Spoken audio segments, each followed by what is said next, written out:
السلام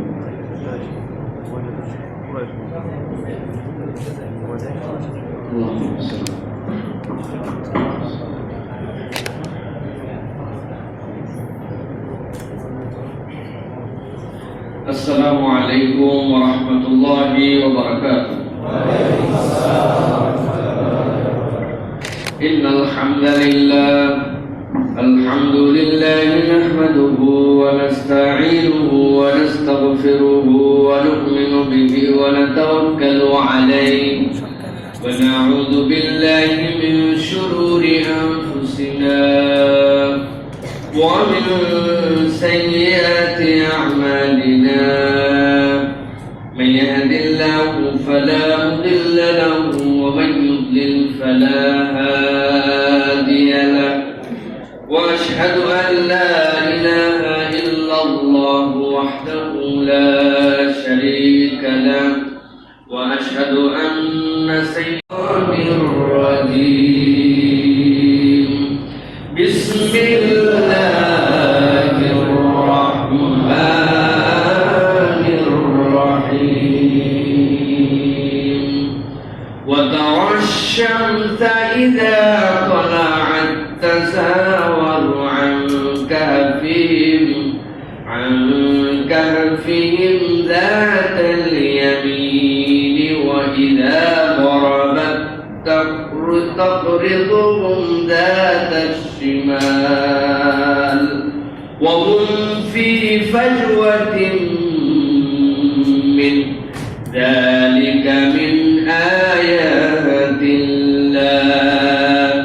من يهد الله فهو المهتد ومن يضلل فلن تجد له وليا مرشدا.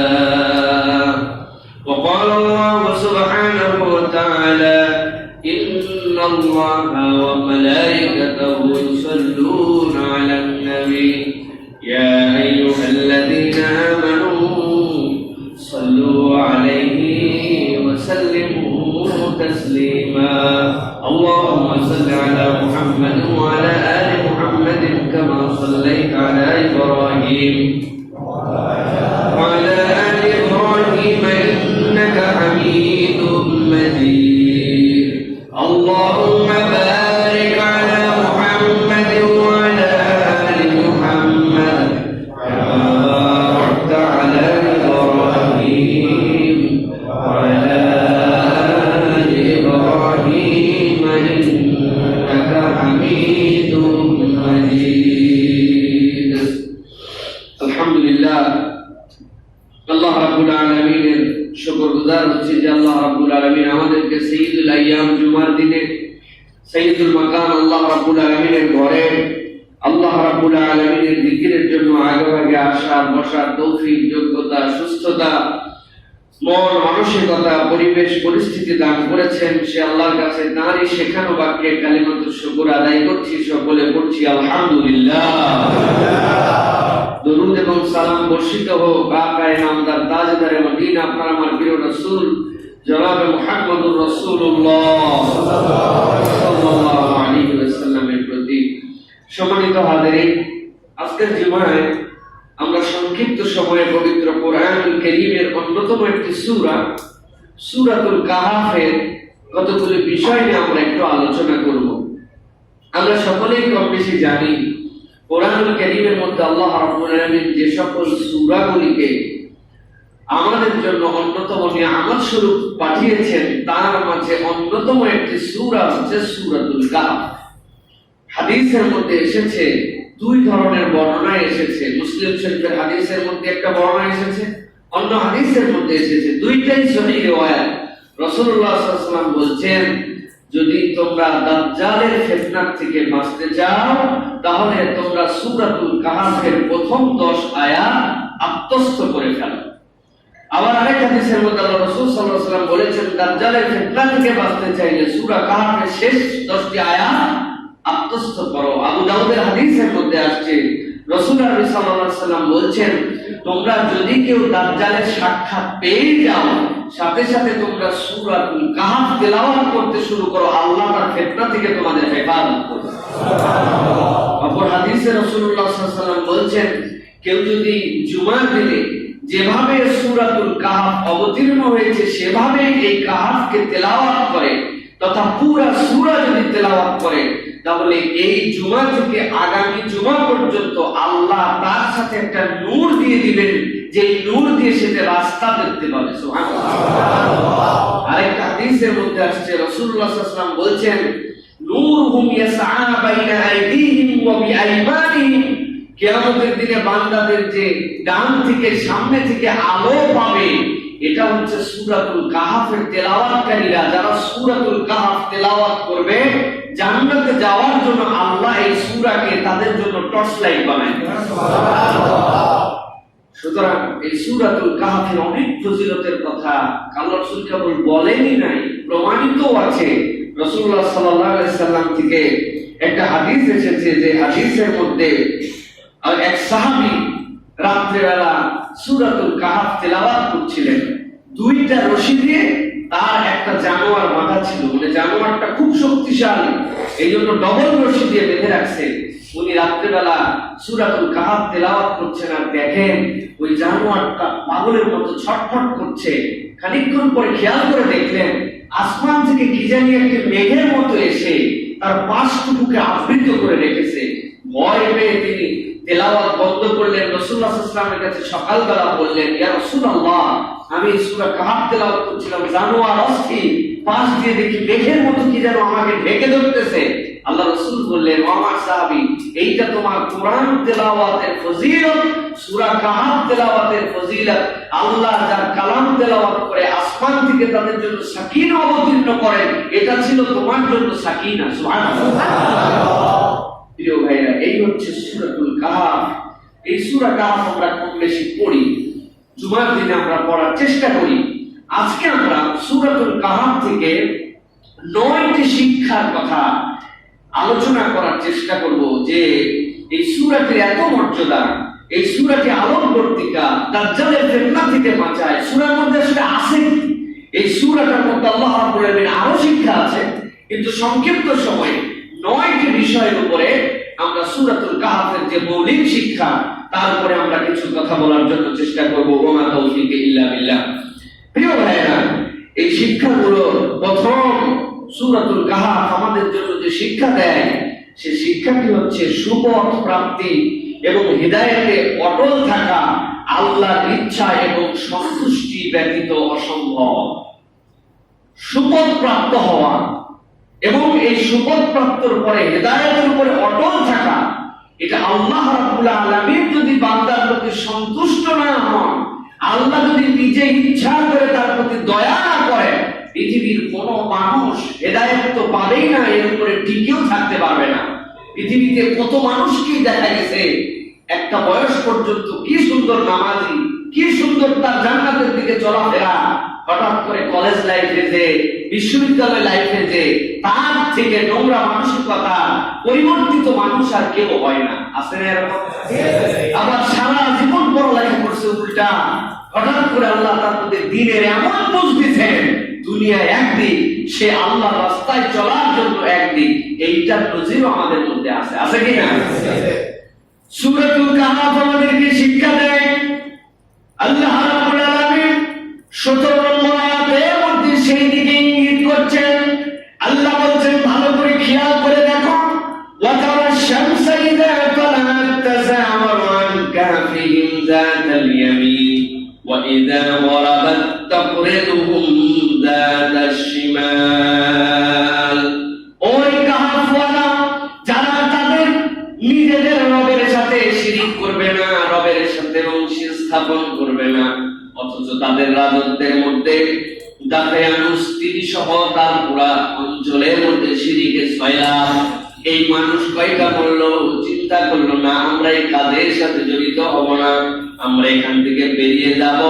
তুমি কি জন্য আসছো, তুমি কি জন্য আসছো, তুমি কি জন্য আসছো, সিদ্ধান্ত সর্বশেষ দেখে সব মানুষ একই মোটিভে এসেছে।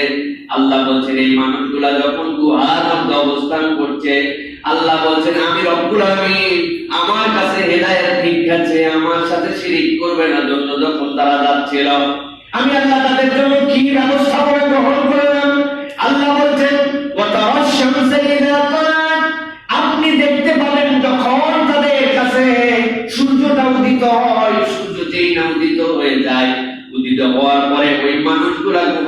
অন্তরে আছে। কিন্তু আল্লাহ বলছেন যখন সূর্য উদিত হয়, ওই উদিত হওয়ার সময় তাদের ডান পাশ দিয়ে অতিক্রম করে চলে যায়। আলো তাদের সরাসরি গায়ের মধ্যে পড়ে না, ভিতরটাকে পরিষ্কার করে দিয়ে অন্যদেরকে দেখায়ও দেয় না।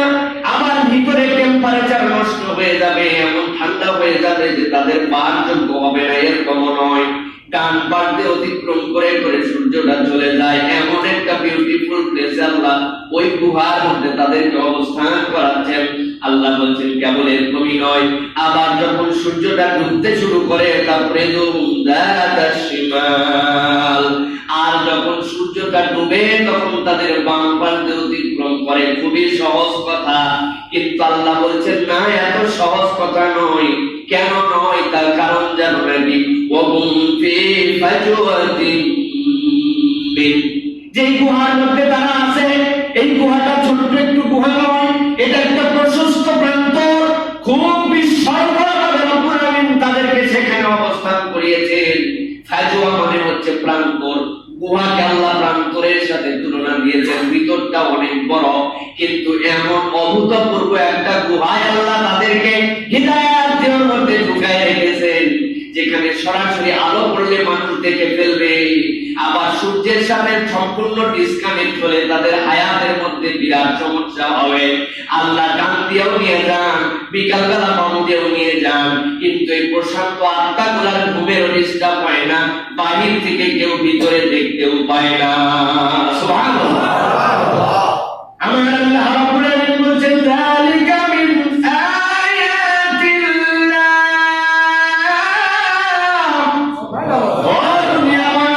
তোমার কাছে খুব স্বাভাবিক মনে হলো, আমি রাব্বুল আলামিন বললাম আমি আল্লাহর যতগুলো নিদর্শন ছিল এর মধ্যে এটা অন্যতম একটা নিদর্শন। এই প্রশস্ত গুহার মধ্যে আরামে তারা থাকে, ডান দিয়ে সূর্য যায়, বাম দিয়ে সূর্য যায়, সরাসরি গায়ে আলো পড়লে পুড়ে যাবে, আবার আলো না পড়লে অস্বস্তিও হবে। আবার এত বড় প্রান্তর, সেই প্রান্তরে আলো শেডিংটাও বড় কঠিন। কিন্তু আমি আল্লাহ আমার এই বান্দাদের জন্য অ্যারেঞ্জ করে রেখেছিলাম, এটা আমি আল্লাহ অন্যতম একটা নিদর্শন। সুবহানাল্লাহ। এবার রব্বুল আলামিন বলেন মাইয়াহদিল্লাহু ফাহুয়াল মুহতাদ ওয়া মান ইউদ্লিল ফালান তাজিদ লাহু ওয়ালিয়্যান মুরশিদা। আমার আল্লাহ বলেন এই এত কথা যে তোমাদের কাছে আগে বললাম, এই বলার কারণ হচ্ছে আমি আল্লাহ যাকে পথ দেখাতে চাই, আমি আল্লাহ যাকে হিদায়াত দিতে চাই, ফাহুয়াল মুহতাদ, কেবলমাত্র সেই হিদায়াত পায়।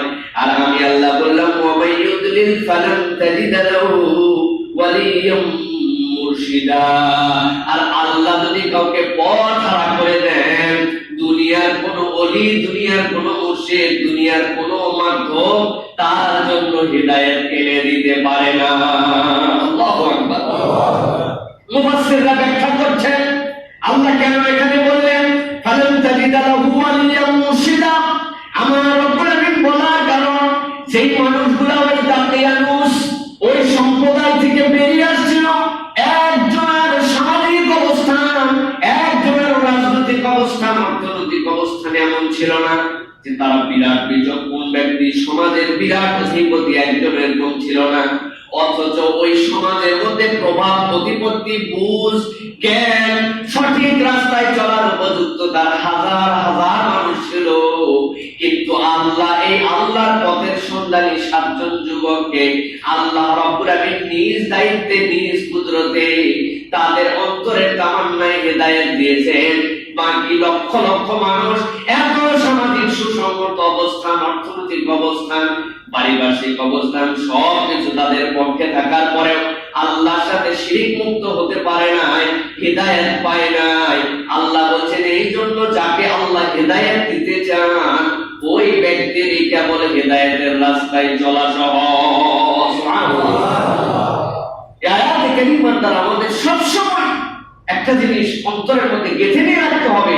আজকে আমার সালাত ভালো লাগে, আজকে ইসলামের প্রতি চলতে আমার অনুপ্রেরণা হয়, মন টানে, কিন্তু তার মানে আমি একদম সুপথের উপরেই চলে গেছি, আমার আর কোনো ডেঞ্জারাস জোন নাই, এইটা ভাবার কোনো কারণ নাই। রাসূলুল্লাহ সাল্লাল্লাহু আলাইহি ওয়াসাল্লাম পৃথিবীতে যতগুলি দোয়া রেগুলার করেছেন তার মধ্যে একটা দোয়া রাসূল সাল্লাল্লাহু আলাইহি ওয়াসাল্লাম সবসময় করতেন, আল্লাহুম্মা সাব্বিত কলবি আলা দীনিক, ইয়া মুকাল্লিবাল কুলুব সাব্বিত কলবি আলা দীনিক। হে অন্তরের পরিবর্তনকারী, আপনি আমার অন্তরটাকে দ্বীনের উপরে কায়েম রাখেন। সুবহানাল্লাহ। মানে কি রাসূলুল্লাহ সাল্লাল্লাহু আলাইহি ওয়াসাল্লামের অন্তর কি দিন থেকে বিচ্যুত হওয়ার কোনো চান্স ছিল? ছিল না। তার উম্মতের জন্য বলছেন, খবরদার এরকম ফিলিংস যেন না চলে আসে, না আমি আসি এরকম, আমার আর কিসের ভয় না, বরং আল্লাহর সন্তুষ্টি আমাদের হেদায়েতের উপরে কায়েম থাকার জন্য অত্যন্ত জরুরি।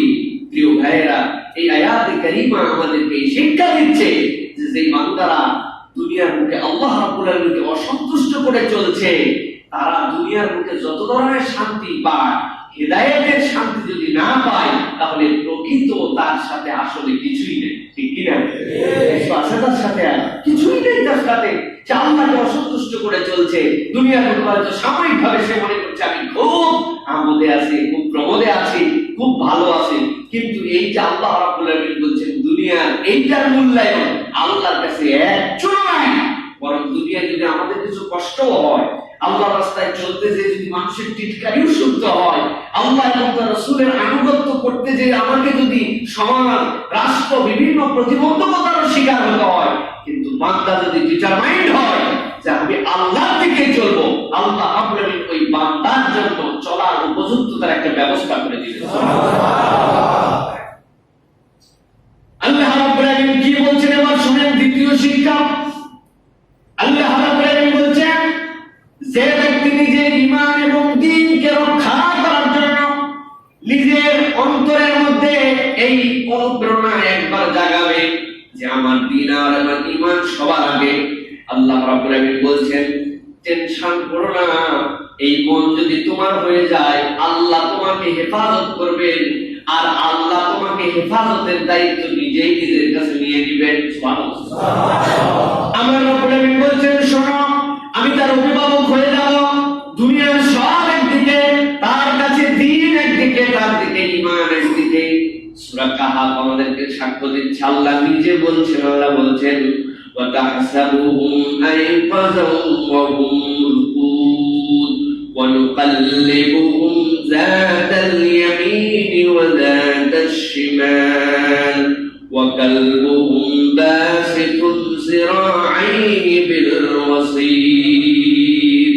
ভালো করে খেয়াল করেন, অত্যন্ত পরিচিত আয়াত, বহুবার পড়া আয়াত, কিন্তু আল্লাহ রাব্বুল আলামিন কি মেসেজ দিচ্ছেন এর মধ্যে? আল্লাহ বলছেন ওয়া তাহসাবুহুম আইকাযাও ওয়া হুম রুকুদ। ওদের দিকে যদি তাকান আপনি, ওই মানুষগুলা যারা গুহার মধ্যে আছে, দেখলে মনে হবে সবগুলা জেগে আছে, কিন্তু আল্লাহ বলছেন ওয়া হুম রুকুদ, তারা সবগুলা ঘুমায় আছে। মুফাসসিররা ব্যাখ্যা করছেন দুইটা ব্যাখ্যা। একটা ব্যাখ্যা আল্লাহ রাব্বুল আলামিন পরবর্তী অংশে বলেছেন, আরেকটা মুফাসসিররা বলছেন ওই মানুষগুলাকে আল্লাহ আশ্চর্য একটা ব্যাপার দিয়েছিলেন, সবগুলা ডক ডক করে তাকায় থাকতো, কিন্তু সবগুলা ঘুমায় আছে। আপনি দেখতেছেন লোকগুলা তাকায়, আল্লাহ বলছেন ওয়া হুম রুকুদ, কিন্তু ঘুমায় গেছে সবগুলা। সুবহানাল্লাহ। মানে কেউ যদি আসে, আসার পরে যদি ঘুমন্ত মানুষ হয়, তার সাথে খারাপ বিহেভিয়ার করা, তার জিনিসপত্র চুরি করা, তাদের ব্যাপারে অন্যদেরকে ডেকে দিয়ে কোনো সিদ্ধান্ত নেওয়া সহজ, কিন্তু আল্লাহ বলছেন আমি রব্বুল আলামিনের দিকে দ্বীনের জন্য, ঈমানের জন্য যেহেতু তারা আসছে, আমি আল্লাহ তাদের জন্য প্রথম আশ্চর্য বানালাম, সবগুলা বড় বড় করে তাকায় এমন ঘুম ঘুমাইছে খবর নাই। সুবহানাল্লাহ। আল্লাহ বলছেন দ্বিতীয় আশ্চর্য দেখো, দ্বিতীয় আশ্চর্য কি? অনুকাল্লিবুহুম যাতাল ইয়ামিনি ওয়া যাতাশ শিমাল। আমি আল্লাহ রাব্বুল আলামিন ঘন ঘন তাদেরকে কখনো ডান কাত করাতাম, কখনো বাম কাত করাতাম। তাফসীরে কুরতুবীর ভিতরে আসছে আল্লাহ রাব্বুল আলামিন এত ঘন ঘন তাদেরকে পাশ ফিরাইতেন, কোন মানুষ দেখলে ভাবতেই পারতো না ঘুমন্ত মানুষ এত কেন একা ধোকা হবে, নিশ্চয় লেগে আছে। আল্লাহ রাব্বুল আলামিন বলছেন আমি রব্বুল আলামিন এই পদ্ধতিতে তাদেরকে হেফাজত করতে শুরু করলাম। ওয়া কালবুহুম বাসিতুন যিরাআইহি বিল ওয়াসীদ। আর তাদের সাথে যে একটা কুকুর রওনা হয়েছিল, জিজ্ঞাসা করেছিল আরে তুই কেন আমাদের সাথে যাস, কুকুর তো আরেক ঝামেলা, সেই জায়গায় যাবে, যাওয়ার পরে ওই জায়গার গন্ধ শুকিয়ে আসবে, এলাকার মানুষের কাছে বলে প্রয়োজনে মানুষ আরো নিয়ে আসতে পারে। আল্লাহ কুকুরের জবান খুলাই দিয়ে বলছে, যেই দেশের মধ্যে আল্লাহ শিরিক হয় ওই দেশের মানুষের আটা জুটা খাবো না আমি। তোমরাও যে উদ্দেশ্যে রওনা হয়েছো, আমি কুকুর হলেও সেই উদ্দেশ্য এক। আল্লাহ বলছেন কুকুরকে আমি নিজে উদ্দেশ্য করে পাঠাইছি। পৃথিবীতে আগে পরে কোনো কুকুরের এরকম হিস্ট্রি নাই, কেন তাদেরকে দিলাম? আল্লাহ বলছেন ওই মানুষগুলা তাকায়া তাকায়া ঘন ঘন কান ফিরায়া কিন্তু গভীর ঘুম, এই ঘুমের কোনো শেষ নাই, এমন গভীর ঘুমে আছে। কিন্তু আল্লাহ বলছেন আমি কুকুরটাকে তাদের সাথে দেওয়ার পরে বাসিতুন সিরাইহি বিল ওয়াসিদ, গুহার মধ্যে সামনে দুইটা হাত এরকম করে দিয়েছে, দিয়ে এমন ভাবে তাকায় আছে উনিও ঘুম, কিন্তু এমন ভাবে তাকায় আছে দুই পা দিয়ে এরকম হা করে, মনে হচ্ছে যেন কেউ আসতে দেরি তারে খাইতে দেরি নাই। রব্বুল আলামিন বলছেন ওই কুকুরকে ওই ভঙ্গিতে তাদের মধ্যে বসায় রেখে দিয়েছিলাম আমি রব্বুল আলামিন। অথচ এইগুলা সবগুলা দেখতে পাচ্ছেন ঘুমন্ত, জেগে আছে, কিন্তু একটাও জেগে নাই, প্রত্যেকেই সেখানে গভীর ঘুমে নিমজ্জিত। আমার আল্লাহ রাব্বুল আলামিন বলছেন এত যে তাদের জন্য ব্যবস্থা করে বললাম, এই মানুষগুলোর জন্য আমি রব্বুল আলামিন যে ব্যবস্থাপনা করলাম, এর কারণটা কি? এর কারণ হচ্ছে একটাই, সেই মানুষগুলা আল্লাহ রাব্বুল আলামিনের কাছে নিজেদেরকে সমর্পণ করে দিয়েছিল, আল্লাহর দ্বীনকে সবচেয়ে বেশি ভালোবেসেছিল, আল্লাহর সাথে শিরিক করাকে সবচেয়ে বেশি ঘৃণা করেছিল। আল্লাহ রাব্বুল আলামিন বলছেন এবার তাদের ব্যাপারে আরো কিছু কথা। লাউ ইত্তালা'তা আলাইহিম লাওয়াল্লাইতা মিনহুম ফিরারা ওয়া লামুলিতা মিনহুম রুবা। আল্লাহ রাসূল সাল্লাল্লাহু আলাইহি ওয়াসাল্লামকে আল্লাহ বলছেন ওদেরকে আল্লাহ রাব্বুল আলামিন যেভাবে হেফাজত করছিলেন, খুব কঠিন কথা আছে, দুইটা শব্দ, একটা হচ্ছে ফিরারা ওয়া লামুলিতা মিনহুম রুবা, এটা 18 নম্বর আয়াত। আল্লাহ বলছেন ওই যে তাকায় তাকায় ঘুমাচ্ছে, ঘন ঘন খালি কাজ চেঞ্জ করে, কুকুরটার সামনে এমন ভাবে বসে আছে, আল্লাহ বলছেন যদি যদি আপনি তাদেরকে দেখতেন একবার যে আচ্ছা ভিতরে কি ঘটনাটা কি, শব্দ হয় দেখি তো ভিতরে কি আছে, আপনি যদি ঢুকতেন আতঙ্কে ভয়ে আপনার অন্তরের মধ্যে এমন ভয় হতো আপনি ফেরার আপনি দৌড়ে পালায় যেতেন। আল্লাহু আকবার। এটা মানে কি? আল্লাহ এটা না বললেও পারতেন, তাদেরকে চোখ খুলায় ঘুমাইছেন, তাদের জন্য কুকুরকে পাহারা দেওয়াইছেন, শেষ। কিন্তু আল্লাহ রাব্বুল আলামিন বুঝাচ্ছেন এর দ্বারা আল্লাহর জন্য যারা, দ্বীনের জন্য যারা নিজেদের অবস্থানকে সুসংহত করবে, পৃথিবীর যত বাতিল আছে, যত কাফের আছে, যত ইসলাম বিদ্বেষী আছে, আপনি দ্বীনকে যদি ভালোবাসেন আপনার কিচ্ছু লাগবে না, ভয়ে আতঙ্কে তারা আপনার থেকে পালাবে, ঠিক কি না? আপনার ঈমানকে মজবুত করতে হবে। আল্লাহ এটাই বুঝাচ্ছেন। ফিরারা ওয়া লামুলিতা মিনহুম রুবা, ওদের কাছে কোন অস্ত্র আছে? কোনো কিছু আছে? তীর বর্ষা নিয়ে বসে আছে? আরে শুয়ে আছে, সবগুলা শুয়ে আছে, কিন্তু তাকায় শুয়ে আছে। এইটুকু এমন ভীত সন্ত্রস্ত। আল্লাহ রাসূলকে আল্লাহ বলছেন আপনি মুহাম্মদ মুস্তাফা সাল্লাল্লাহু আলাইহি ওয়াসাল্লাম যদি ওদেরকে দেখতেন, ওদেরকে দেখেই আপনার অন্তরের মধ্যে ভয় লেগে যেত, আপনি বলতেন এদের সাথে আলাপ আলোচনা, বুদ্ধি পরামর্শ, কেন পালালি জিজ্ঞাসা, এইগুলো তো দূরের কথা, চেহারা দেখে ওখান থেকে ভয় পালাতেন আপনি। আল্লাহু আকবার। কারণ কি? কারণ কেবল দ্বীনকে ভালোবেসেছে, ঈমানকে মজবুত করেছে। যুগে যুগে এটা প্রমাণ হয়েছে, মুসলমানরা তরবারির জোরে, ক্ষমতার জোরে, সংখ্যাধিক্যের জোরে কোথাও বিজয়ী হয় নাই, ঈমানের জোরে মুসলমানরা পুরো পৃথিবীতে বিজয়ী হয়েছে, ঠিক না? এটাই হচ্ছে ঈমানের শক্তি।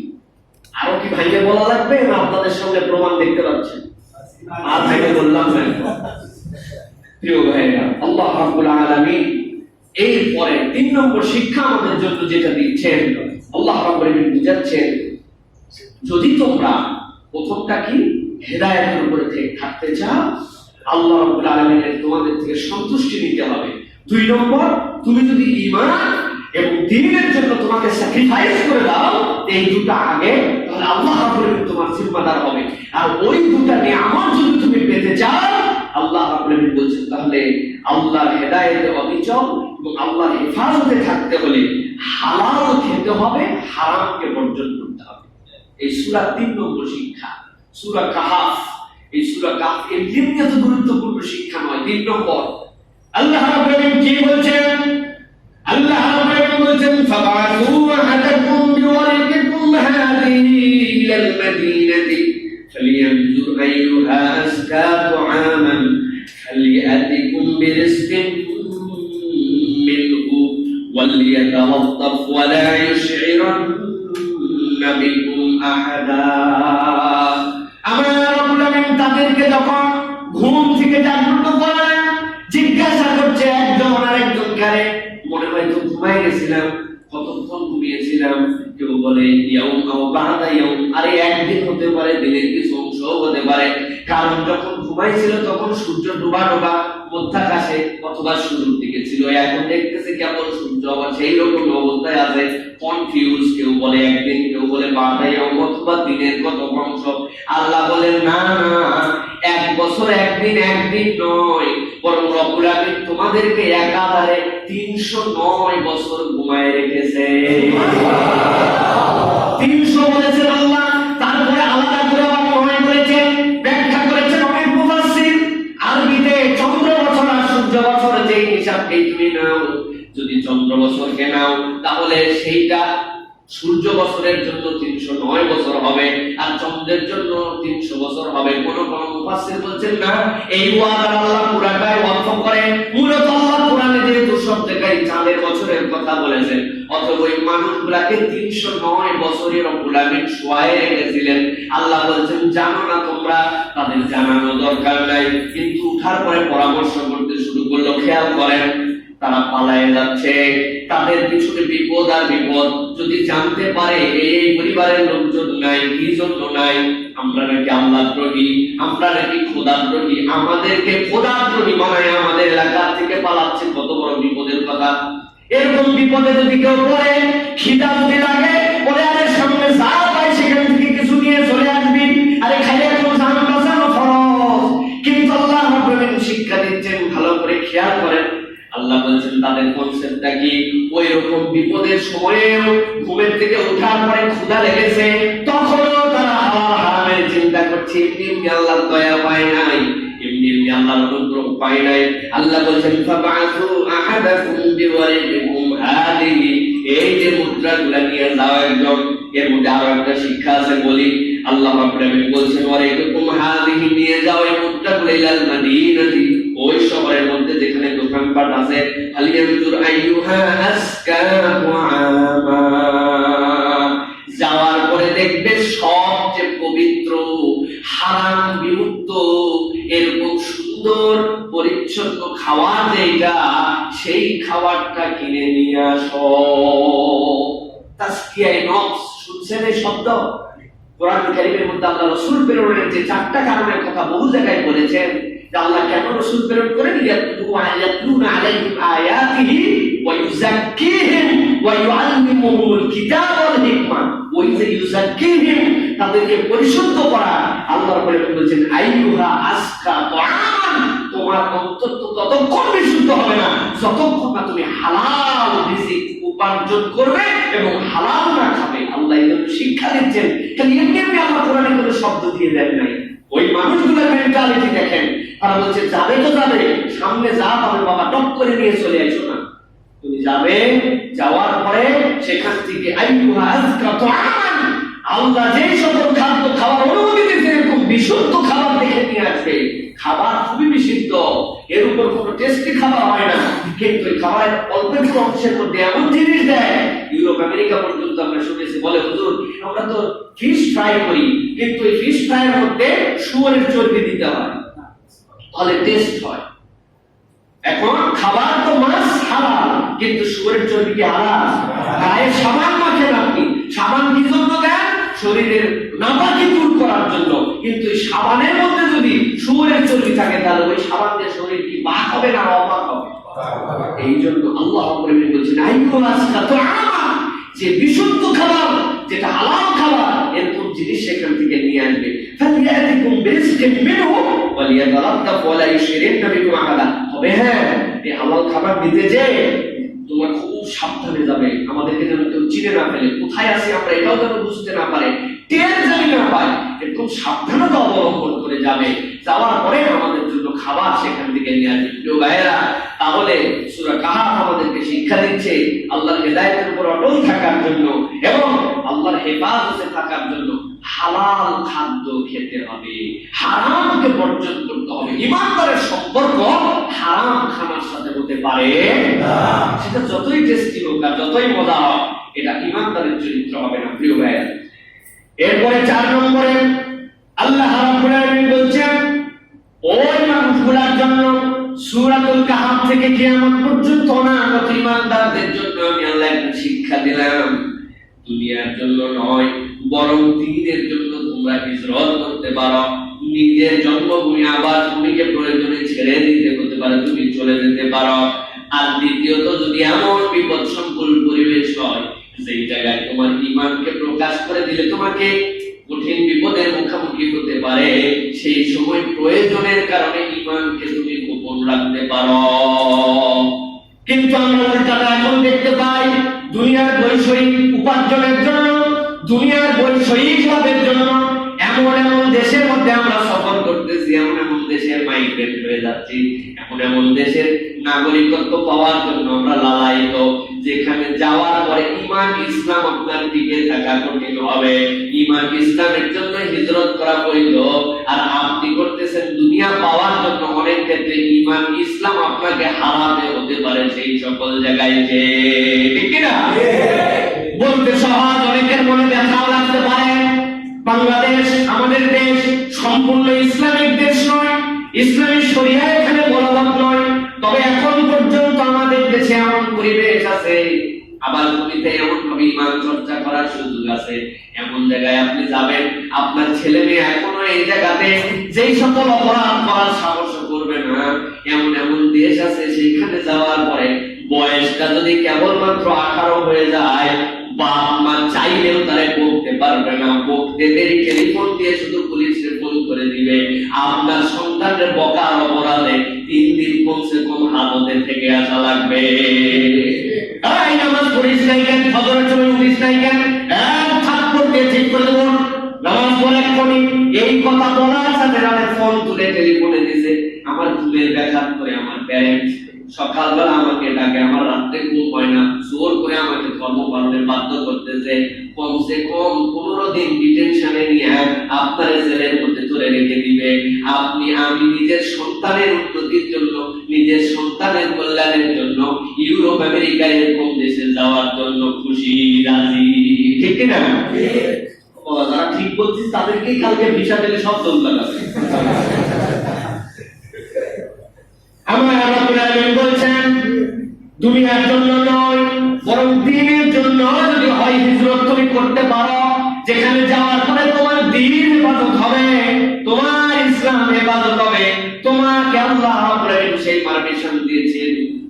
কোন বিপদে পড়েছো, যেই জায়গাতে তোমার ঈমানকে গোপনে রাখতে হয়, এটা আল্লাহ জায়েজ করেছেন। আল্লাহ বলছেন وَإِذِ اعْتَزَلْتُمُوهُمْ وَمَا يَعْبُدُونَ إِلَّا اللَّهَ فَأَوُوا إِلَى الْكَهْفِ يَنشُرْ لَكُمْ رَبُّكُمْ مِنْ رَحْمَتِهِ وَيُهَيِّئْ لَكُمْ مِنْ أَمْرِكُمْ مِرْفَقًا। আমার আল্লাহ রাব্বুল আলামিন বলছেন যেখানে আল্লাহ ছাড়া কারো ইবাদত করা হবে না, তোমার মনের তামান্না যদি এরকম হয়, কিন্তু বিপদ সংকুল এমন পরিবেশ আছে, সেই জায়গাতে তুমি তোমার ঈমানকে গোপন রাখতে পারো। আর আল্লাহ বলছেন ইয়ানশুর লাকুম রাব্বুকুম মির রাহমাতিহি, আর আল্লাহ রাব্বুল আলামিন তোমার জন্য প্রশস্ত করে দিবেন, তোমার রহমত, রবের রহমত তোমার উপর প্রশস্ত হয়ে যাবে। ওয়া ইউহাইয়্যি লাকুম মিন আমরিকুম মিরফাকা, আর আল্লাহ যখন তোমার প্রতি রহমত দিয়ে প্রশস্ত করে দিবেন, তোমার কাজগুলোকে আল্লাহ রাব্বুল আলামিন ফলপ্রসূ বানায় দিবেন। এই ফলপ্রসূ বানানোর মানে কি? মিরফাকা মানে তুমি ঈমানকে হেফাজতের জন্য যখন যেদিকে যেতে শুরু করবে, তোমার পথের যে বিপদ, তোমার সেখানে যাওয়ার পরে যত ধরনের প্রতিবন্ধকতা, আল্লাহর দিকে চলার নিমিত্তে তোমার চলা, যেহেতু আমি আল্লাহ রাব্বুল আলামিন তোমার জন্য যেখানে যেভাবে যাবে সেখানেই তোমার কাজের ব্যবস্থা আমি আল্লাহ করে দিব। সুবহানাল্লাহ। আল্লাহর জন্য আমাদের চলা, আল্লাহর জন্য আমাদের এই হিজরত। এটা তো এমনি হিজরতের যে হাদিস আছে সেখান থেকে রাসূলুল্লাহ সাল্লাল্লাহু আলাইহি সাল্লাম থেকে প্রমাণিত আছে, কেউ যদি আল্লাহ এবং তার রাসূলের জন্য হিজরত করে তাহলে সেটা আল্লাহ এবং তার রাসূলের জন্য পাবে। আর কেউ যদি কোন মেয়ের জন্য যদি হিজরত করে, সে তো বুখারী হাদিসের মধ্যে আছে, তাহলে তার জন্য তাই পরিণাম। এই জন্য প্রিয় ভাইরা, আমাদেরকে সবসময় প্রায়োরিটি নম্বর 1, সবচেয়ে বড় আমাদের ফার্স্ট প্রায়োরিটি থাকবে আমাদের যে ঈমান। আমি কোথায় গেলে আমার ঈমানের জন্য কল্যাণ হয়, কোন বন্ধুর সাথে মিশলে আমার ঈমানের জন্য ভালো হয়, এটা একটা হিজরত আপনার জন্য। আপনি খারাপ মানুষদের সাথে মিশেন, এমন বখাটে এমন ধরনের লোকজনের সাথে মিশেন যাদের সাথে মিশলে 3 জন বিড়ি খায়, আরেকজন বলে আরে এক টান দিয়ে নাই, এই জায়গায় তো কেউ নাই। এরকম বন্ধুর খপ্পরে পড়ে এক টান দেওয়া লাগে, এক পেট খাওয়া লাগে, আসরের নামাজের সময় আপনাকে নামাজ না পড়ে অন্যদিকে নিয়ে যাওয়া লাগে। আপনি বলছেন এই সকল বন্ধু, এই সকল কিছু থেকে আমি দিনের থেকে হিজরত করলাম, তোমাদের সাথে আমার কোনো সম্পর্ক নাই, তোমাদের সাথে আমি মিশিও না। আল্লাহ বলছেন তুমি যদি একবার সত্য সিদ্ধান্ত নিয়ে ঈমানের দিকে হাঁটতে পারো, ওয়া ইউহাইয়িলাকুম মিন আমরিকুম বিল ফাতা, আল্লাহ তোমার এই সিদ্ধান্তে বরকত দিয়ে তোমাদের কাজগুলোকে ফলপ্রসূ করে দিবেন। সুবহানাল্লাহ। তুমি মনে করছো এই বেনামাজির সাথে না মিশলে তোমার দোকান চলবে না, তোমার দুনিয়ার প্রতি ইজ্জত থাকবে না, এরকম বদমাইশ লোকের সাথে সম্পর্ক না থাকলে তোমার ভুল সিদ্ধান্ত, তুমি ওখান থেকে দিনের জন্য সরে আসো, আমি আল্লাহ তোমার বাকি কাজ ফলপ্রসূ বানাই দেব। সুবহানাল্লাহ। সূরা কাহাফের অর্পণ করে পড়ে চলে যাচ্ছি আমরা একদম খালি আলো পাওয়ার জন্য, কিন্তু আলোর ভিতরে যে কি আলো, কোথা থেকে যে আলো আসবে, এই শিক্ষা নিয়ে না আপনাদের করতে হবে প্রিয় ভাইরা।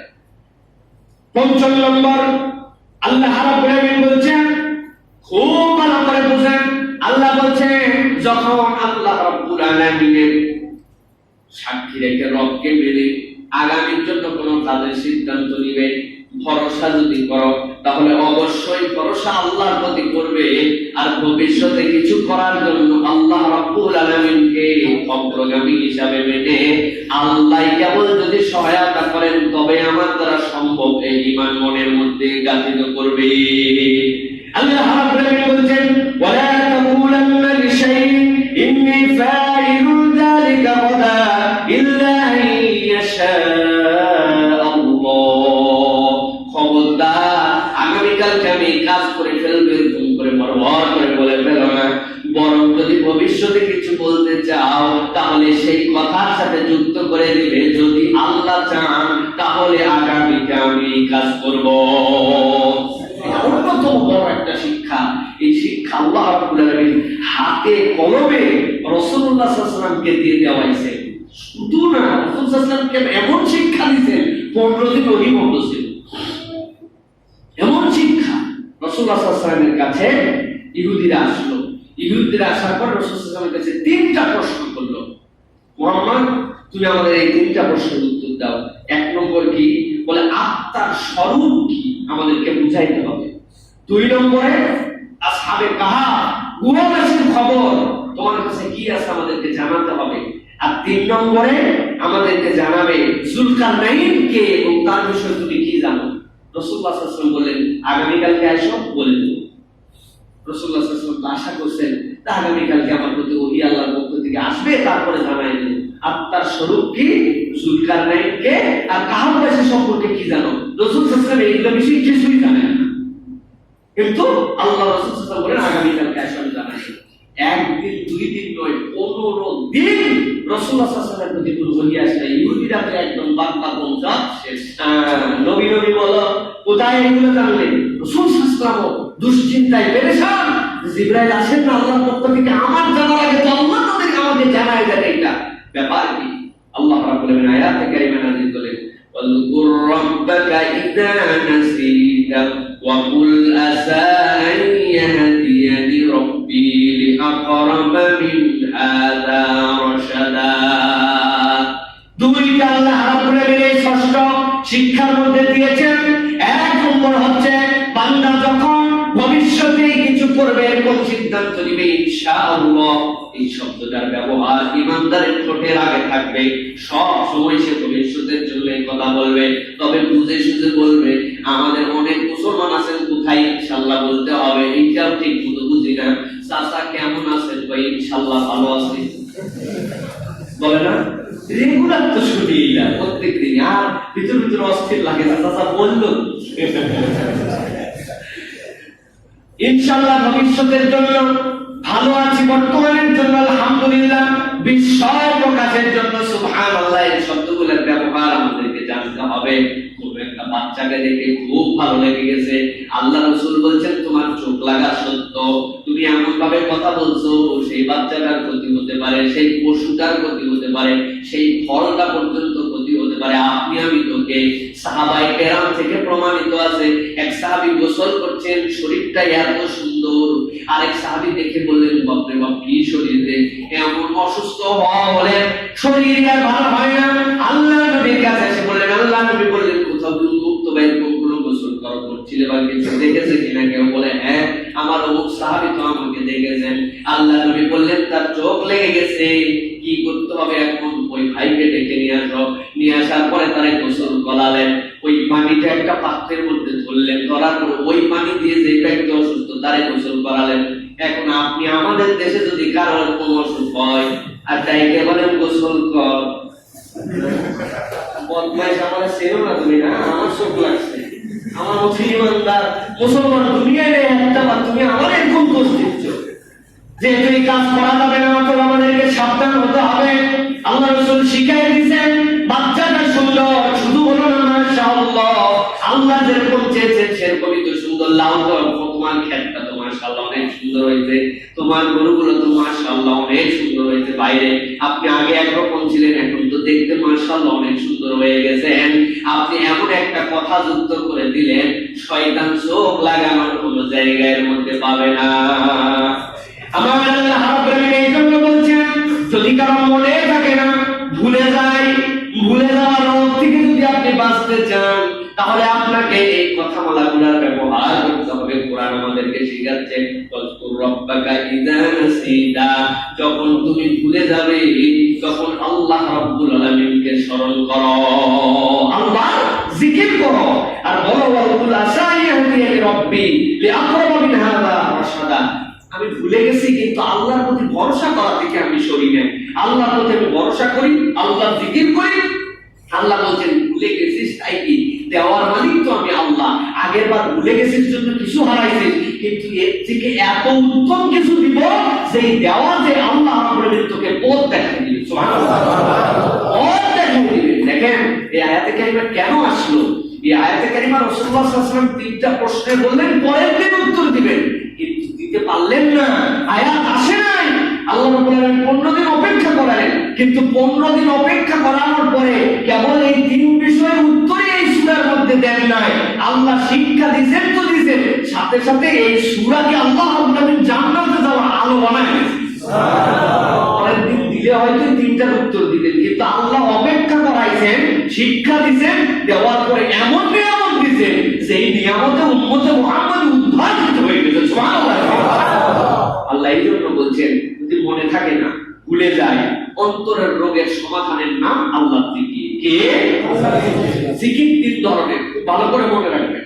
একটা জিকির হচ্ছে অন্তরের জিকির, অন্তর আল্লাহর প্রতি মাইল, অন্তর আল্লাহ যেগুলো দিয়েছেন সেগুলোর প্রতি সন্তুষ্ট, আল্লাহ রাব্বুল আলামিনের প্রতি সে বিরাগ নয়, এটা অন্তরের জিকির, এটারও আল্লাহর কাছে দাম আছে, এটা বিরাট দাম। আরেকটা জিকির কি? মুখের জিকির, মুখের জিকিরেরও বিশাল দাম। আর হাদিসের মধ্যে আসছে শুধু মুখের জিকির যার সাথে অন্তরেরও সম্পর্ক নাই। অনেক সময় হয় না, অন্তর ফিলিংস অত বোঝে না, আলহামদুলিল্লাহ রিয়াল মিনিং কি, সুবহানাল্লাহ এর মানে কি, এরকম কয়েক কোটি মুসলমান পাওয়া যাবে যদি বলা হয় বলেন তো সুবহানাল্লাহ মানে কি, খুব তো বলেন সুবহানাল্লাহ, বলেন সুবহান মানে কি বলেন, বলতে পারবেন না, কিন্তু এগুলা মুক্তি সুবহানাল্লাহ বলে, আলহামদুলিল্লাহ বলে। রাসূলুল্লাহ সাল্লাল্লাহু আলাইহি ওয়াসাল্লাম থেকে বুখারী হাদিসের মধ্যে আসছে কারো অন্তরের সাথে সম্পর্ক নেই, তারপরেও মুখেও যদি আল্লাহর জিকির করে, আল্লাহ তারপরেও ওই বান্দার অবিশ্বাস্য মর্যাদা বাড়ায় দেয়। এটা আল্লাহর জিকির খালি মুখে দাও। তাহলে গ্রেড নাম্বার 1 অন্তরের জিকির, ফিলিংস, অন্তরে মুখ দিয়ে কিছু বলে না কিন্তু আল্লাহর প্রতি বিনয়ী, এটাও আল্লাহর জিকির। 2 নম্বর মুখ দিয়ে আল্লাহর জিকির করে, এটারও আল্লাহর কাছে দাম আছে।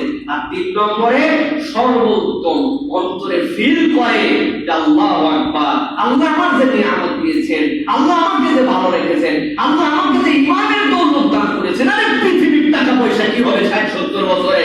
আমি যদি ভিক্ষুক হয়ে আমি ইমান নিয়ে মরতে পারি, সুবহানাল্লাহ, আমার আল্লাহই সবচেয়ে পবিত্র, আল্লাহু আকবার, আমার রবই সবচেয়ে মহান, এটা বুঝেও বলে, অন্তরে অনুভূতি আছে, মুখ দিয়েও প্রকাশ করে, আল্লাহর কাছে দুনিয়ার সর্বশ্রেষ্ঠ বান্দা হচ্ছে সে। সুবহানাল্লাহ, তার থেকে দামি বান্দা আল্লাহর কাছে নেই। যেগুলো বলছে এগুলো সহিহ হাদিসের রিওয়ায়াতের মধ্যে আসছে প্রিয় ভাইরা। সুতরাং আমরা যারা এই যে ভুলে যাই, মনে থাকে না, নানান ধরনের আমাদের বিভিন্ন ধরনের সমস্যা, এই সমস্যা থেকে বাঁচার জন্য আল্লাহ জাকের বান্দা হতে হবে। আল্লাহ রাব্বুল আলামিন রাসূল সাল্লাল্লাহু আলাইহি ওয়াসাল্লাম যে সকল জিকির ঠোঁটে জপতে বলেছেন, সুবহানাল্লাহ, আলহামদুলিল্লাহ, আল্লাহু আকবার, লা ইলাহা ইল্লাল্লাহ, তাকবীর, তাহমিদ, তাহলিল, এইগুলো আমাদের জন্য রেগুলার ঠোঁটে আমাদের জপ রাখতে হবে, অন্তরে বিশ্বাস রাখতে হবে। আল্লাহ রাব্বুল আলামিন বান্দাদেরকে মর্যাদা বৃদ্ধি করে দিবেন। সুবহানাল্লাহ। প্রিয় ভাইরা, এই গেল হচ্ছে আমাদের জন্য 6 নম্বর। এরপরে 7 নম্বর, আল্লাহ রাব্বুল আলামিন এই সূরা ছোট্ট একটু বিষয় দিয়ে বুঝাচ্ছেন, আরে দুনিয়ার মানুষ, তোমরা মনে করো আল্লাহর কাছে কিয়ামতের দিন কিভাবে পুনরুত্থিত হবে, কবে মরছে আমার দাদার দাদার দাদা, আর এইগুলা কিয়ামতের দিনে কেমনে উঠবে? আল্লাহ বলেছেন কিয়ামতের পুনরুত্থান যে কত সহজ, এটা দুনিয়ার মুখে আমি আপনাদের দেখাইছি। 25 নম্বর আয়াতের মধ্যে আল্লাহ বলছেন না, ওয়ালা বিসু ফি কাহফিহিম 300 সিনিনা ওয়াসদাদু 9। উঠার পরে কতক্ষণ বলছিল? একদিন অথবা দিনের কিছু অংশ। বলে কিসের দিনের কিসের অংশ? 309 বছর ঘুমাইছিলি, উঠার পরে মনে হচ্ছে কোনো ব্যাপারই না। আল্লাহ বলছেন সেই আল্লাহ দুনিয়াতে এটা ঘটাতে পারেন, ওই আল্লাহর কাছে 3 লক্ষ কোটি বছর পরে কিয়ামতের দিন তোলা তোমার কোনো ব্যাপার নাকি? কোনো ব্যাপার না প্রিয় ভাইরা। এটা হচ্ছে আপনার আমার জন্য অত্যন্ত বড় একটা ইমানি শিক্ষা। রব্বুল আলামিন তাদেরকে এরকম করে শোয়ায় রেখে দিয়েছেন। আল্লাহ রাব্বুল আলামিন তারপরে তোলার পরে বলতে পারে এক বেলা ঘুমাই নেই, সেই রব আপনাকে আমাকে কিয়ামতের দিনে যে দাঁড় করাবেনি, উঠাবেনি, এতে কোনো সন্দেহ নাই। এই সন্দেহ করলে তার মধ্যে ঈমান নেই প্রিয় ভাইরা। এটা হচ্ছে অন্যতম একটা শিক্ষা। এরপরে 8 নম্বরে আল্লাহ রাব্বুল আলামিন কঠিন একটা শিক্ষা দিয়েছেন, দুনিয়া এবং আখিরাতের কল্যাণ, আল্লাহর প্রিয় বান্দাদের সহবতে থাকা এবং জিকিরে রত হওয়া। দুনিয়া আখিরাতে যদি আমরা কল্যাণ পেতে চাই, আল্লাহ রাব্বুল আলামিন শিক্ষা দিচ্ছেন যে আল্লাহর প্রিয় বান্দাদের সহবত তোমাদের লাগবে। ভালো মানুষকে বেছে হুসনে-জন যাদের প্রতি হয়, যারা আল্লাহ ভীরু তাকওয়াপন্থী, তাদের সহবত তোমাদের লাগবে। খারাপ সহবতে গেলে তুমি দুনিয়া আখিরাতে বরবাদ হয়ে যাবে তোমাদের জন্য।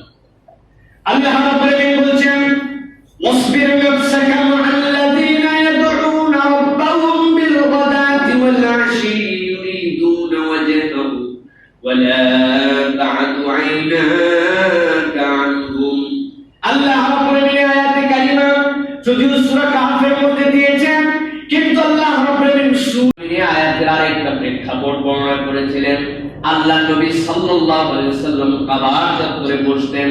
কাবার চত্বরে নবী করিম সাল্লাল্লাহু আলাইহি ওয়াসাল্লামের পাশে আব্দুল্লাহ ইবনে মাসউদ, হযরত সাইয়্যিদনা বেলাল, আরো 6 জন সাহাবী যাদের সামাজিক কোনো মর্যাদা ছিল না, খাব্বাব খুবাইবের মতো, যারা কেউ বা কামারের কাজ করতেন, কেউ বা কুমারের কাজ করতেন, অপরের বাড়িতে যাওয়ার পরে গোলামের কাজ করতেন। কেবল নিজে গোলাম নয়, বাপ গোলাম, সেই গোলামের পুত্র হিসাবে গোলাম, বংশ গোলাম, কেবলমাত্র গোলামই নয়, হাবাসি, চেহারাটা এমন কালো, এমন ধরনের চেহারার মধ্যেও কোনো সৌন্দর্য নাই। এই মানুষগুলো আল্লাহ নবীর পাশ দিয়ে বসে থাকতো। আবু জেহেল, উতবা, সাইবা, মক্কার কাফের রয়েছে। আল্লাহ নবীকে একদিন বলছে, তোমার সাথে সন্ধি করা নিয়ে, তোমার সাথে তোমার দিন নিয়ে, তোমার ইসলাম নিয়ে, আল্লাহ নিয়ে কিছু কথা আমাদের আছে, কিছু কথা আমরাও বলতেও চাই, তুমি আমাদেরকে দাওয়াত দাও। তার পরিপ্রেক্ষিতে তোমাদের সাথেও কিছু ডিবেট আছে, কিছু জিজ্ঞাসা আছে, কিন্তু কেমনে তোমার পাশে আসবো? এমন কতগুলা অধম মানুষগুলা তোমার পাশে বসে থাকে, যেই মানুষগুলা সামাজিক স্ট্যাটাস এত নিচু নিচু, আমি যদি ওখানে যে বসে আমার ইজ্জত থাকে নাকি? রাসূলুল্লাহ সাল্লাল্লাহু আলাইহি ওয়াসাল্লামের মনের মধ্যে একটু প্রভাব হয়েছে, হ্যাঁ এরা সমাজের তো অনেক দামি মানুষ, আমার পাশে এই মানুষগুলা বসে থাকে, সত্যি এরকম কিনা? যদি এরা একটু কিছু সময়ের জন্য পাশে সরে থাকতো, তাহলে ওরা একটু আসতে পারতো, কারণ তাদের সামাজিক একটু অবস্থান আছে, স্ট্যাটাস আছে। আল্লাহ রাব্বুল আলামিন আয়াতে কারিমা নাযিল করেছেন। আল্লাহ রাব্বুল আলামিন বলেছেন, ওয়াসবির নাফসাকা মা'আল্লাযীনা ইয়াদউনা রাব্বাহুম বিল গাদাতি ওয়াল আশি ইউরিদুনা ওয়াজহাহু ওয়া লা তা'দু আইনাকা আনহুম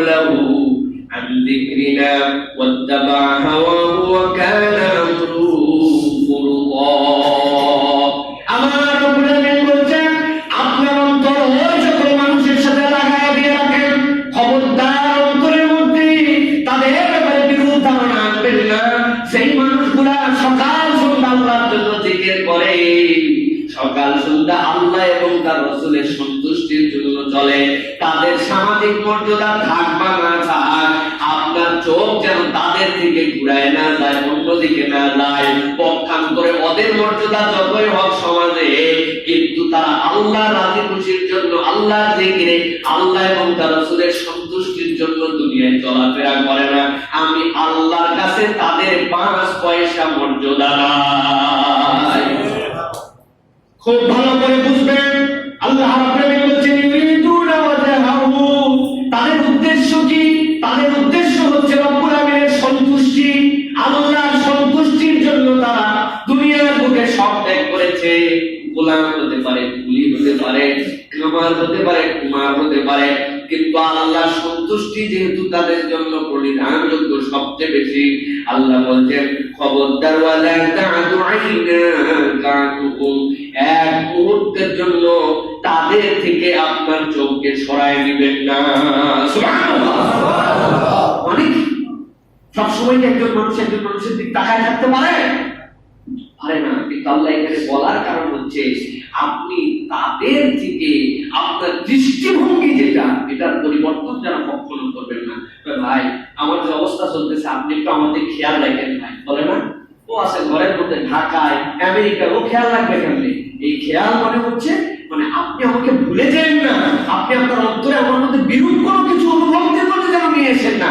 আমার যে অবস্থা এটা যেন আপনার কাছে ক্লিয়ার থাকে আল্লাহ বলছেন ওই মানুষ যারা আপনার সামনে বসে আছে আর ওরা যে ডায়লগ মারতেছে যে এই সকল লোকের জন্য তোমার কাছে আমরা আসতে পারি না ওই সকল লোকের আসার দরকার নাই 5 পয়সার দাম আল্লাহর কাছে নাই ওরা আল্লাহর সন্তুষ্টির জন্য আপনার কাছে থাকে ওদের থেকে আপনার দৃষ্টি যেন সরে না যায় সুবহানাল্লাহ পুরা উল্টা আচরণ এখন আমরা করতেছি সামাজিক ভাবে দাম আছে সামাজিক ভাবে অবস্থান আছে বদমাইশের বদমাইশ মদখোর চগলখোর ধোঁকাবাজ ফাঁকিবাজ মিথ্যুক লম্পট ওর দাম আমার কাছে আছে ঠিক কি না কারণ কি মসজিদে 50,000 টাকা দিয়েছে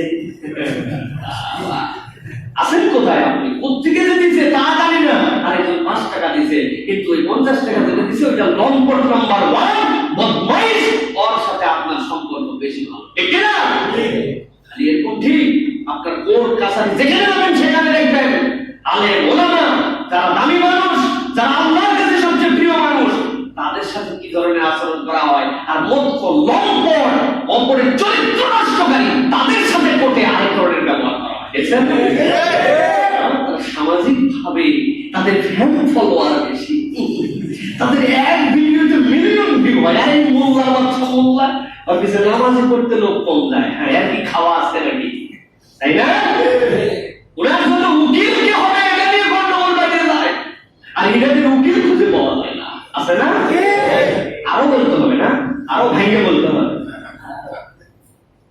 আল্লাহ রাব্বুল আলামিন বলছেন তুরিদুনা জিনাতাল হায়াতিদ দুনিয়া আমি বললে তো গানের মধ্যে থানায় থাপ্পড় দিতেন রব্বুল আলামিন বলছেন তুরিদুনা জিনাতাল হায়াতিদ দুনিয়া একদল আল্লাহর সন্তুষ্টি চায় আরেক দলের সন্তুষ্টি কিছুই না তাদের দাবি হচ্ছে জিনাতাল হায়াতিদ দুনিয়া দুনিয়ার চাকচিক্য দুনিয়ার লোভনীয়তা দুনিয়ার মুখে কেমনে সে বেশি হিট করতে পারবে আল্লাহ বলেন ওয়ালা তুজিল মান আগফালনা কলবাহু আন যিকরিনা খবরদার যেই হৃদয়গুলা আমি আল্লাহর সন্তুষ্টি থেকে দূরে চলে গেছে তাদেরকে আপনি পাত্তা দিবেন না তাদের সাথে আপনি কখনো অনুসরণ করবেন না তাদের বক্তব্যে আপনি প্রভাবিত হবেন না ওয়াত্তাবা হাওয়া ওই মানুষগুলা তো নিজেদের হাওয়া নিজেদের পবিত্রের অনুসরণ করে ওয়া কানা আমরুহু ফুরুতা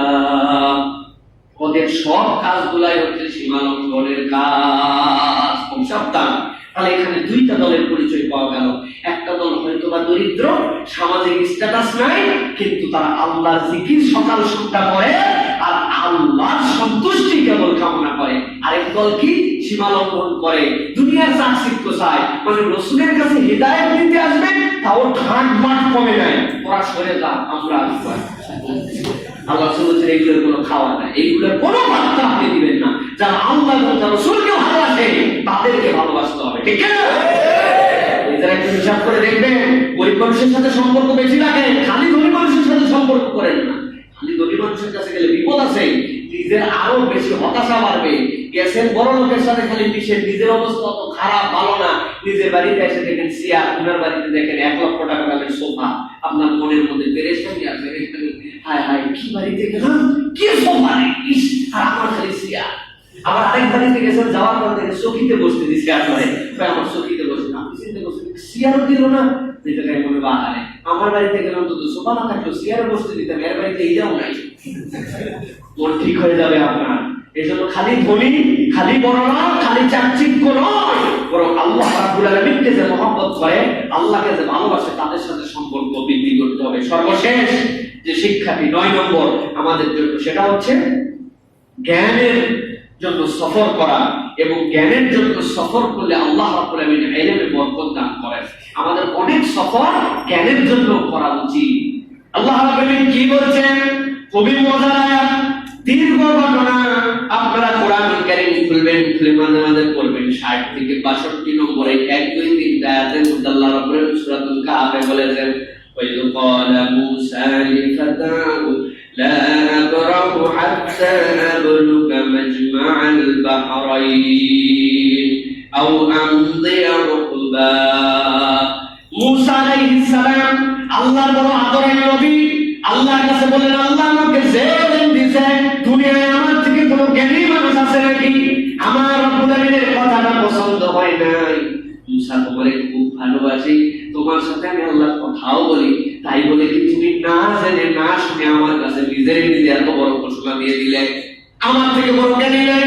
আল্লাহ ওহী নাযিল করে দিলেন। আল্লাহ রাব্বুল আলামিন বললেন, অবশ্যই তোমার থেকে বড় জ্ঞানী আছে। তাই নাকি আল্লাহ আমার থেকে বড় জ্ঞানী আছে? কোথায়? হাঁটতে শুরু করবে, হাঁটতে শুরু করার পরে এমন একটা জায়গা পাবে, 2টা সাগর এক জায়গায় মিলিত হয়েছে, সাথে একটা মাছ নিয়ে যাবে, মাছটা মরা, সাথে থাকতে থাকতে দেখবে যেই নয় মাছটা জিন্দা হয়ে রওনা হয়ে গেছে সাগরের দিকে, বুঝবো ওই জায়গায় উনি আছে। মুসা আলাইহিস সালাম মনের মধ্যে একটু রাগও আছে, আবার মনের মধ্যে একটু ক্ষোভ আছে, দেখি তো বেটাকে এত বড় জ্ঞানী, উনি বলতেছেন এমন হাঁটা হাঁটবো।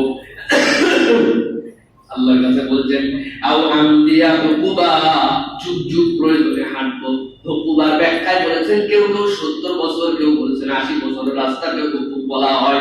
তিনি বলছেন, হালা আবরুহা হাত্তা আবলুগা মাজমা'আল বাহরাইন, থামবো না, ওই সাগর যেখানে 2টা মিলিত হয়েছে সেখানে যে থামবো, কোনো থামাথামি নাই, দেখি তো কত বড় জ্ঞানী তিনি। আমার আল্লাহ যেহেতু বলেছেন অবশ্যই আমার ঈমান আছে, কিন্তু দেখতে হবে। আও আমদিয়া হুকুবা, অথবা যুগ যুগ ধরে হাঁটতেই থাকবো। আল্লাহ বলেন, ফালাম্মা বালাগা মাজমা'a বাইনিহিমা নাসিয়া হুদাহুমা। আল্লাহ বলেন, ওই সাগরের সম্মিলনস্থলে যখন গেল, আল্লাহ রাব্বুল আলামিন তার সাথী করেছিলেন ইউসা ইবনে নূনকে। আল্লাহ বেশিরভাগ মুফাসসির লিখাতা, এই ফাতার ব্যাখ্যায় বলেছেন দাস, আবার কেউ বলেছেন না, তিনি ইউসা ইবনে নূন, মুসা আলাইহিস সালামের পরে যিনি তার খেলাফত প্রাপ্ত হয়ে নবী হয়েছিলেন।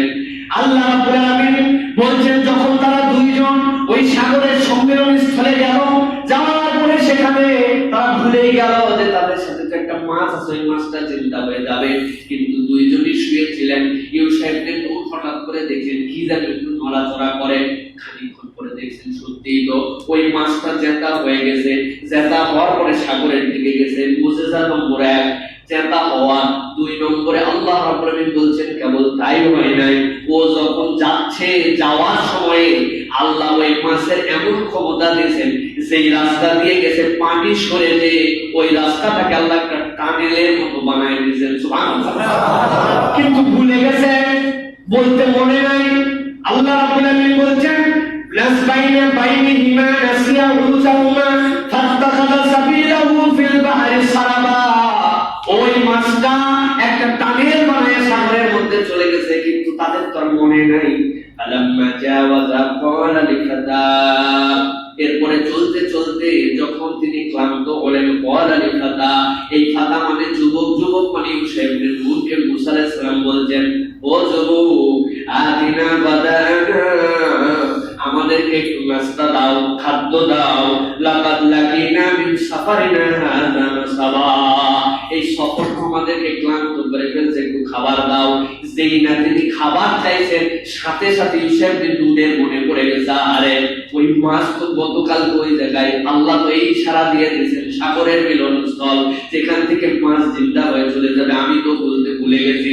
এখন আমার কাছে যেই না খাবার চাইছে, উনি বলছেন, হে আল্লাহর নবী, আমি তো শয়তান আমারে ভুলাই দিয়েছে, গতকালকে তো এই ঘটনা ঘটে গেছে, মাছ তো বের হয়ে চলে গেছে, আপনার বলতে মনে নেই। মুসা আলাইহিস সালাম বলেন, একদিনের রাস্তা অতিক্রম করেছি, পায়ের ধার থেকে দেখে চলো আবার পিছন দিকে ফেরত যাই। পিছন দিকে হিসাব করে আসলেন, আসার পরে দেখেন ওই সাগরের মিলনস্থলে পুরা চাদর আবৃত করে একটা মানুষ মুখ পর্যন্ত ঢাকায় শুয়ে আছে। আসসালামু আলাইকুম, যিনি সালাম দিয়েছেন উনি তখন বলতে শুরু করলেন, এই প্রান্তরে যেখানে জনমানবহীন আমার সালাম দিল কে দেখি তো, মুখ খুলছেন। সুবহানাল্লাহ। এরপরে দীর্ঘ ঘটনা সবাই জানেন আপনারা। তিনি তার কাছ থেকে বলে ওয়াদা নিলেন, আমার সাথে থাকতে পারবে, কোনো প্রশ্ন করা যাবে না। একের পর এক সাগরের মধ্যে পার হলেন, নৌকা ফুটা করে দিলেন, দিনের পরে দিন কেটে কেটে পাঁচিলকে ঠিক করে দিলেন, যুবককে হত্যা করে দিলেন। ধৈর্য ধরার ক্ষমতা নাই বলে কি আশ্চর্য কথা, কাজ নাই কাম নাই, পার করে দিল আপনার সমুদ্র, তারই ক্ষতি করে আপনি নৌকা ফুটা করে ডুবাই দিলেন। সারাদিন খাবার পাই না, কিছু না, মানুষের কাজ করে দিলেও টাকা পাওয়া যাবে। আজ কবি একবারই করতে যায়, পাঁচিল ঠিক করার কাজে আপনি থেকে গেলেন। তোমার সাথে আমার সম্পর্ক কিন্তু শেষ বলে, আর একটা সুযোগ দেন, আর একটা সুযোগ। যুবক একটা মেরে শেষ করে দিলেন, না হচ্ছে কুলালো না। তবে হ্যাঁ, যাওয়ার আগে আপনাকে তাবিল গুলা বলে দেই। উনি এরপরে তাবিল গুলা যখন বললেন, মুসা আলাইহিস সালাম বুঝলেন, হ্যাঁ হ্যাঁ, আমার এই অহংকার বড় ভ্রান্ত অহংকার, আমার থেকে জ্ঞান কারো নাই, আমার থেকে অবশ্যই অবশ্যই আল্লাহ আপনাকে জ্ঞান বেশি দিয়েছে। কিন্তু ঘটনা মাত্র, কিন্তু এই ঘটনার শিক্ষা কি? আমাদের এলেমের জন্য অনেক সময় সফর করতে হয়। অনেক সময় দেখবেন বাড়ির কাছের মাদ্রাসায় পড়ালেখা হয় না, ঠিক কিনা? দূরে গেলে একটু পড়ালেখা ভালো হয়, বাড়ির কাছে তো খায় দায়, বাড়ির থেকে আসে যাওয়ার ফিলিংসের মধ্যে আসে না। এই জন্য অনেক সময় বাচ্চা কাচ্চারা দূরে যায় মানুষ। আবার অনেক সময় জ্ঞানের জন্য সফর করতে হয়, যে একটু যাই, আল্লাহ দুনিয়াটা দেখে চলে ফিরে আসি। আমি আমার কুয়ার মধ্যে আসি আর মনে করছি এই জায়গায় আমি সবচেয়ে বড় দামি ব্যাং, আমার তো বেশি আর কেউ জানে না। এই এলেম নিয়ে এই ধারণা করা আল্লাহ নবীকে দিয়ে শিক্ষা দিয়েছেন, এইটা যেন করবে না। তুমি সবসময় নিজেকে ছোট ভেবে জানবে যে আল্লাহ দুনিয়ায় ছোট না একবারে, আল্লাহ দুনিয়ায় আমার থেকে অনেক জ্ঞানী মানুষ আছে, ঠিক না? আমার জানা অনেক কিছু এখনো বাকি আছে। আপনাকে বিশ্বাস রাখতে হবে প্রিয় ভাইয়েরা। আল্লাহ রাব্বুল আলামিন এই যে শিক্ষাগুলি আপনারা আমার জন্য দিয়েছেন, যে এগুলো বললাম, এটা আপনারা পড়বেন, নিজেরা একটু চর্চা করার চেষ্টা করবেন, নিজে পড়ে পড়ে কোরআন কারীমের মধ্যে এরকম করে পয়েন্ট আউট করার চেষ্টা করবেন, তাহলে আপনার আমার মনের মধ্যে একটা ভিন্ন রকম প্রশান্তি লাগবে। আল্লাহ রাব্বুল আলামিন সূরা কাহফের এই তেলাওয়াত এবং শিক্ষা আমাদের অন্তরে ধারণ করার তৌফিক দান করেন, আল্লাহুম্মা আমিন। ওয়া আখিরু দাওয়ানা আলহামদুলিল্লাহি রাব্বিল আলামিন। সুবহানাকাল্লাহুম্মা বিহামদিকা আশহাদু আল্লা ইলাহা ইল্লা আনতা আস্তাগফিরুকা ওয়া আতুবু ইলাইক। আসসালামু আলাইকুম ওয়া রাহমাতুল্লাহি ওয়া বারাকাতুহু।